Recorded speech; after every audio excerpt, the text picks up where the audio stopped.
జై శ్రీరామ్.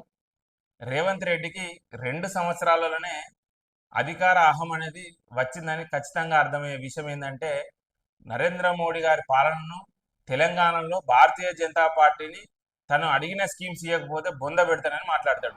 ఈ రాష్ట్రంలో బీజేపీని మొత్తం నేలమాటం చేస్తూ ఈ రాష్ట్రంలో బీజేపీ ఉండనే ఉండదు. అది కరెక్టేనా? ఒక ప్రజాప్రతినిధి ఒక సీఎం స్థాయిలో ఉండి చిల్లర మాటలు మాట్లాడితే ప్రజలు ఎవరు అంగీకరించరు.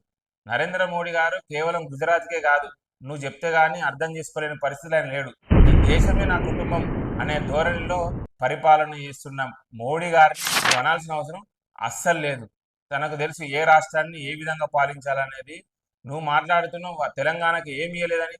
తెలంగాణకి ఇచ్చిన NH4 లైన్లను ఎక్కడి? ఒకసారి నేషనల్ హైవేస్ ఎక్కి చూడు, నువ్వు పోతలేనట్టున్నావు. గతంలో మీరు 60 సంవత్సరాల పాలనలో NH4 హైవే లైన్స్ ఉన్నాయా? ఎన్నో యాక్సిడెంట్లు, రోడ్లు చక్కగా లేకుండా ప్రయాణాలు, గుంతలు ఇలాంటి జరిగిన సందర్భాలు ఉన్నాయి.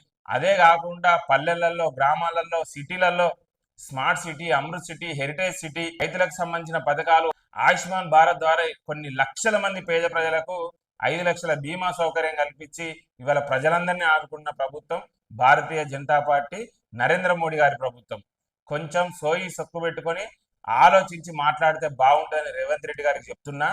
మీరు సక్రమంగా ఈ తెలంగాణ రాష్ట్రాన్ని పాలించే పని పెట్టుకోరు, కానీ నరేంద్ర మోడీ గారిని అనే స్థాయి నీకు అస్సలు లేదు.